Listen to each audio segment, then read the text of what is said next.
सबसे बड़ा दुख यदि कोई मानव के लिए है तो मानव के लिए सबसे बड़ा दुख क्या है?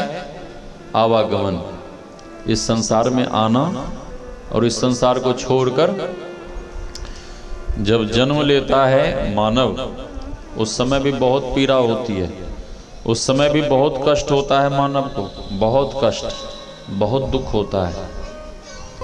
माँ जब कुछ अटपटा चटपटा खा लेती है तो बच्चे को बिच्छू के डंक मारने के जैसे पीड़ा भीतर में होती है। और जब मौत का समय आता है बुढ़ापे में, उस समय भी हजारों बिच्छुओं के डंक मारने के जैसी पीड़ा होती है। जीव छटपटाता है लेकिन इस शरीर से प्राण नहीं निकलता। मानव छटपटाता है लेकिन इस शरीर से जीव नहीं निकलता, प्राण नहीं निकलता। उस समय भी बहुत पीड़ा होती है।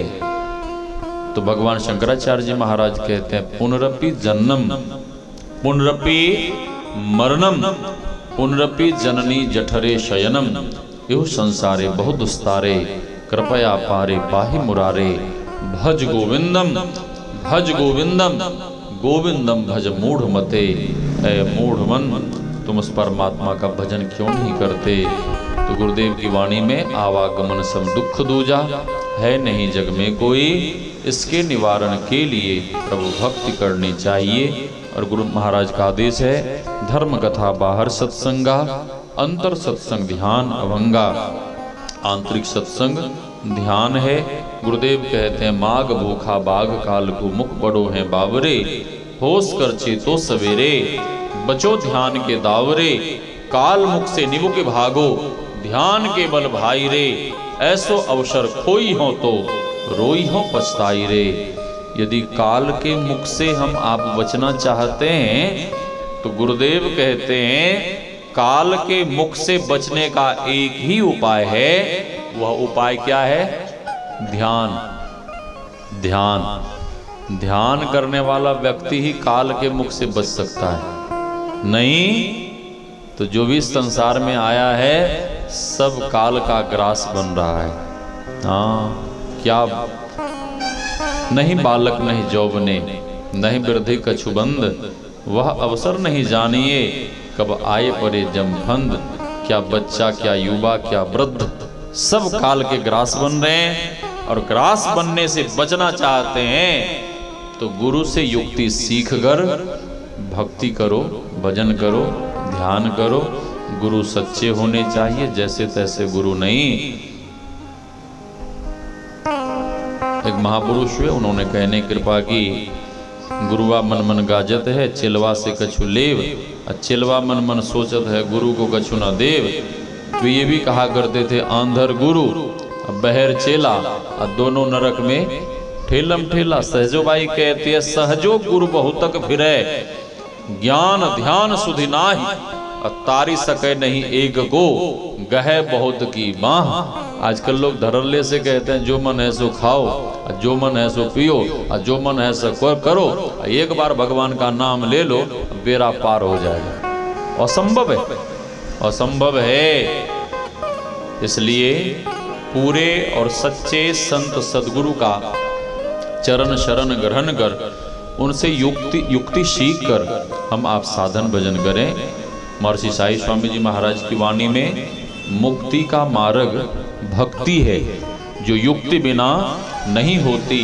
युक्ति से भक्ति यदि न किया, सतपथ का ज्ञान कहाँ होगा।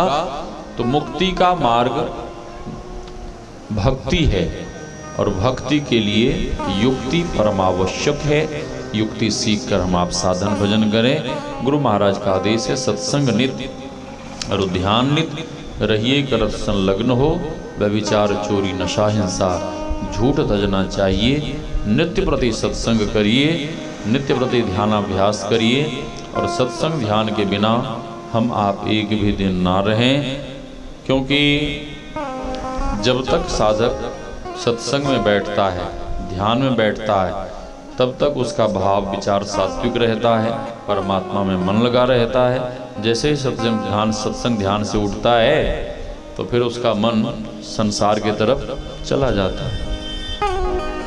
और कब क्या हो जाएगा कहना मुश्किल है। हाँ, इसलिए जीवन भर सत्संग ध्यान करना चाहिए।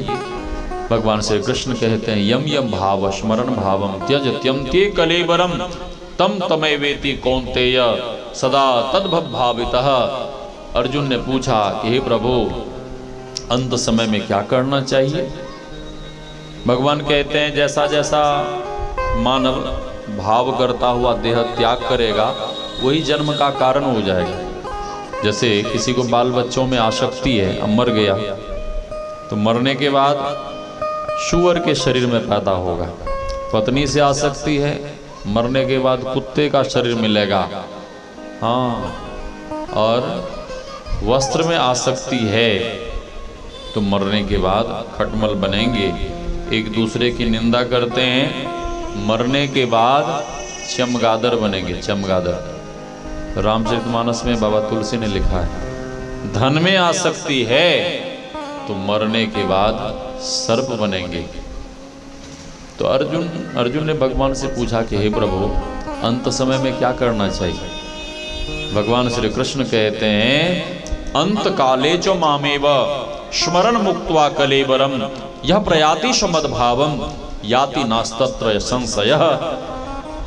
जो साधक, जो मानव अंत समय में जप करता हुआ, ध्यान भजन करता हुआ, सत्संग करता हुआ जो मानव, जो साधक देह त्याग करेगा, भगवान कहते हैं कि वह निश्चित रूप से परमात्मा के परम धाम को चला जाएगा। ये भगवान की वाणी है। इसलिए जीवन पर्यंतम सत्संग ध्यान करना चाहिए। अधिक नहीं कहते हुए वाणी को विराम।